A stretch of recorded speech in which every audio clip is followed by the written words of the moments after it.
तो दोस्तों पिछले चंद हफ्तों में और वैसे तो कई सालों से तवातुर से आपने ये खबरें बारहा सुनी होगी। किसी ट्रॉलर वाले ने, किसी ट्रक वाले ने या किसी बस वाले ने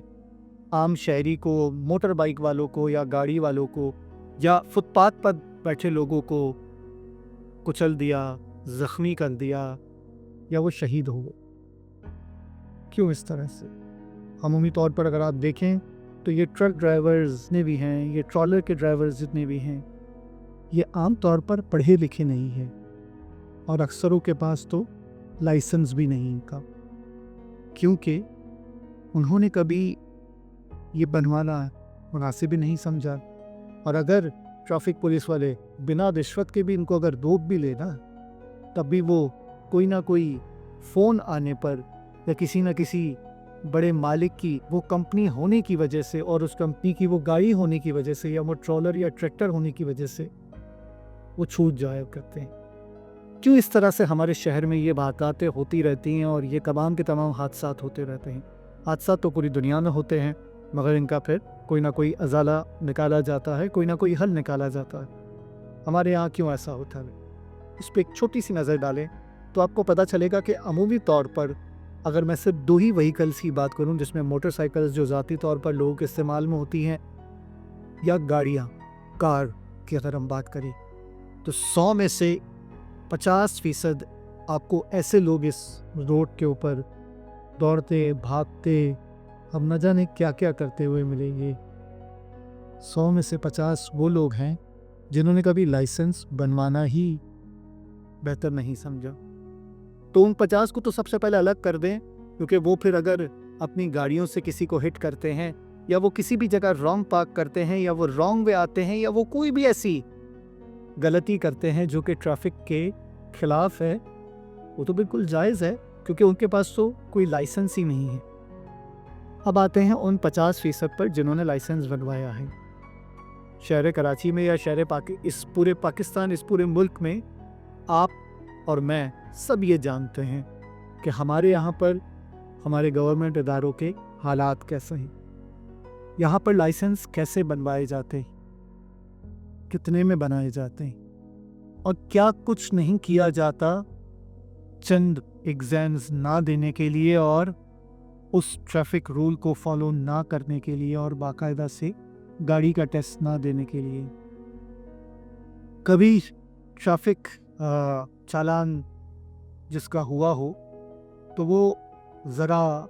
इस बात को बखूबी यकीन करेगा कि सबसे पहले तो जो ट्रैफिक सार्जन आपको रोकता है वो पहले चेक करता है कि आपने बेल्ट पहना हुआ है कि नहीं पहना हुआ। ये यकीनन वही शख्स करेगा जिसका पहले कभी चालान हुआ हो, या फिर वो डरता हो, या तो उसने सही तरह से ट्रैफिक रूल्स को फॉलो करना बेहतर जाना हो, या वो समझता हो। तो अक्सर बेशतर लोगों का चालान इसी बात पे हो जाता है कि जनाब आपने बेल्ट ही नहीं पहना हुआ था या आपने हेलमेट नहीं पहना हुआ था। ठीक है भाई, फिर अक्सर बेशतर कागजात पूरे नहीं होते। हम में से अक्सर लोग ये बहाना करते हैं कि जनाब कागजात पूरे रखने के बावजूद भी ट्रैफिक सार्जन या कोई भी शख्स जो वहाँ पर चालान करने के लिए या आपको रोकने के लिए खड़ा है, वो आपसे फिर भी चार्जेस लेता है, या सो कॉल्ड जिसको आप रिश्वत कहते हैं वो देता है। जनाब ज़रा बताइए कि अगर आपने सीट बेल्ट पहना हुआ है या आपने हेलमेट पहना हुआ है, आपकी बाइक पर दोनों शीशे मौजूद हैं, या आपकी गाड़ी टेंटेड नहीं है, या आपने कोई जाली किस्म की नंबर प्लेट नहीं लगाई है, आपके पास आपका ड्राइविंग लाइसेंस वो बिल्कुल वैलिड हो, वो मौजूद है, आपने अपनी गाड़ी के कागजात पूरे या जिस भी तरह के आपके कागजात मौजूद हैं आपके पास वो आपके मौजूद हैं, उस पे इंजन नंबर, उस पे चेसिस नंबर, सबका सब मौजूद है, आपने अपनी गाड़ी का जो है वो टैक्स प्रॉपर भरा हुआ है, आपकी उसके पास बुक है, आपकी उसके पास स्टिकर आपकी गाड़ी पर या आपकी बाइक पर लगा हुआ है, फिर किसकी मजाल है कि कोई ट्रैफिक पुलिस वाला फिर भी आपको रोकता है और वो फिर भी कोई बात का तकाजा करता है। होता कुछ यूँ है कि अगर कोई भी ट्रैफिक सार्जन आपको रोक ले तो सबसे पहले तो आपको होती है जल्दी वहाँ पहुँचने की जहाँ पे आप पहले ही लेट हो चुके थे। तो आप वो जगह पहुँचने की वजह से या उस जगह को बहुत ज़्यादा अहमियत देने की वजह से जहाँ अभी मुश्किल में फंसे हुए हैं, मतलब वो ट्रैफिक सार्जन जो आपको पकड़ा हुआ है, उससे जान छुड़ाते हैं। और अपने जुर्म को, चाहे आपने हेलमेट ना पहना हो, चाहे आपके ग्लास टिंटेड हो, चाहे आपकी जाली नंबर प्लेट हो, या आपके पास पूरे कागजात ना हो, या बैलिग ना हो, टैक्स ना भरा हुआ हो, उसको छुपाने के लिए आप रिश्वत का सहारा लेते हैं। तो ये तो हो गए वो 50% की बात मैंने की जिनके पास लाइसेंस मौजूद है, मगर फिर भी उनको इन मुश्किलात का सामना होता है। कभी कभार मुझे भी हुआ है, या कभी कभार आपकी सदर या शरह फैसल या कहीं से भी गाड़ी टो कर ली जाती है, तो जनाब रॉन्ग वे में आपने पार्क की थी या नो पार्किंग में आपने पार्क की थी, तो गाड़ी तो ई जाएगी, वो तो गलत बात नहीं है। फिर हम कहते हैं कि हमारे मुल्क में सबसे ज़्यादा शायद यही इदारा काम करता है, तो अगर वो कुछ थोड़ा सा 10% या 5% या 1% काम कर लेता है, वो आपकी गाड़ी उठा लेता है जो कि आपने जुर्म करके वहाँ खड़ी की थी, उसमें कोई गलत बात नहीं है। मगर हमने बात शुरू की थी ट्रैफिक एक्सीडेंट से, तो जनाब अब उस 50% की बात करते हैं जिन्होंने कागजात कभी बनाना गनीमत ही नहीं समझा, या उनके पास किसी दोस्त, भाई, बहन या किसी की भी गाड़ी है या किसी से मार के भगाई हुई है, कैसे वो रोडों पर चलते हैं। और अभी तो मैंने दोबारा से आपको याद दिला दूं कि मैंने सिर्फ पर्सनल बाइक्स और कार वालों की बात की थी, पर जहाँ तक बात है बाइक वालों की, तो हम में से कोई भी जो इस पूरे मुल्क में या ख़ासतौर पर कराची में या बड़े शहरों में रहता है, उन तमाम को पता है कि यहाँ पर बाइक वाले चलते कैसे, गाड़ियाँ उड़ाते अपनी बाइक को, राइड नहीं करते, उनका हवाई जहाज़ है। और फिर अगर वो कहीं जाकर गिर जाते हैं तो फिर नुकसान किसका होता है? उस शख्स का जिससे उसकी टक्कर हुई थी। यकीनन किसी गाड़ी वाले ने या किसी ट्रक वाले ने या किसी बस वाले ने उनको हिट किया है, और ऐसा होता है। क्यों? क्योंकि हम में से किसी ने भी कभी चेक एंड बैलेंस नहीं रखा। हम में से कितने लोगों की फैक्ट्रियाँ और मिलें हैं, और कितने लोग इस तरह की गाड़ियों के मालिक हैं। हम में से कितनों ने ऐसे ड्राइवर रखे हुए हैं जो कि कभी सिगरेट नोशी नहीं करते, कोई और नशा आवर चीज़ नहीं लेते ड्राइविंग करते वक्त। क्या ये जुर्म नहीं है? या ये जुर्म नहीं है कि उनके पास प्रॉपर ड्राइविंग का कोर्स नहीं है, और उनको चूंकि किसी भी वजह से गाड़ी चलाने आती है तो वो गाड़ी की चाबियाँ उनको दे देते हैं। ट्रक वाले, ट्रॉलर वाले, बस वाले, मिनी वैगन वाले, रिक्शा वाले, टैक्सी वाले, ऐसे कितने ही जा बजा लोग इस वक्त भी शहर में दौड़ते भागते और किसी न किसी को मारते, या बहुत सारे लोग जो बच जाते हैं किसी न किसी वजूहात की वजह से। कभी हमने ये गौर किया है कि असल मुजरिम तो हम खुद हैं, और वो मुजरिम हम दूसरों को जब ठहराते हैं जब हमारा नुकसान होता है, जब हमारा कोई अपना ज़ख्मी या शहीद हो जाता है, तो हम फिर रोडों पर निकल आते हैं और फिर एक बाबेला खड़ा करते हैं। मगर हम में से कितने लोगों ने जाली तौर पर अपना खुद का लाइसेंस बनवाया हुआ है, और अब में से कितने लोगों ने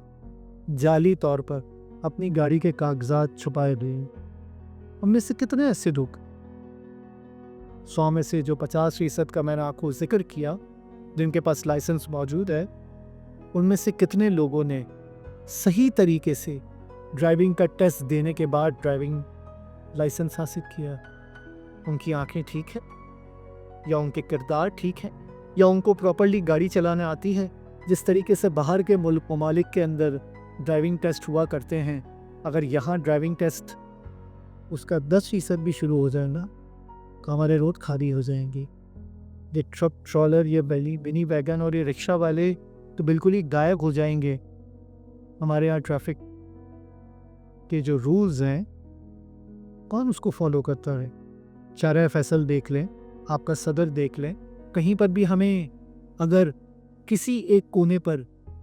स्पीड का मीटर दिखाई भी दे जाए कि यहाँ तो 60 की स्पीड पे चलना है, या तो यहाँ 80 की स्पीड पे चलना है, ये गाड़ियों की लाइन है, ये बाइक की लाइन है, हम में से कितने लोग उन लाइन्स में चलते हैं? शाज़म आते हैं और फिर हम इल्ज़ाम लगाते हैं दूसरों पर। यकीनन ट्रक ड्राइवर को पीक आवर्स में नहीं चलना चाहिए, मगर हम में से कितने लोग जब उन बसेस में सवार होते हैं, या उन रिक्शाओं में सवार होते हैं, या उन चिंचियों में बैठे होते हैं, या हम में से खुद के पास जिनके पास बाइक है, हम में से कितने लोग सही तरह से रूल्स फॉलो करते हैं। हम में से कितने वालिदैन अपने जवान बच्चों को ज़रा सा दही या सौदा लाने के लिए बाइक की चाबी या गाड़ी की चाबी दे देते हैं और कह देते हैं कि ये तो कोने तक ही गया है। वो कोने तक कभी कभी बहुत दूर चला जाता है और फिर वापसी का कोई सफ़र नहीं करता। हम में से कितने लोग ऐसा करते हैं? दूसरों को बुरा कहने से पहले, दूसरों को कुछ समझाने से पहले ये रूल्स, ये रेगुलेशंस अगर आप खुद अप्लाई करना शुरू कर दें अपनी ज़ात पे, तो शायद हम दूसरों की जान बचा लेंगे, क्योंकि हम खुद भी बहुत गुनहगार, हम खुद भी सारे रूल्स को तोड़कर इन शहर में दौड़ते भागते रहते हैं। उम्मीद है हम अपना लाइसेंस और अपने रूल्स फॉलो करने शुरू करें। अल्लाह हाफ़िज़।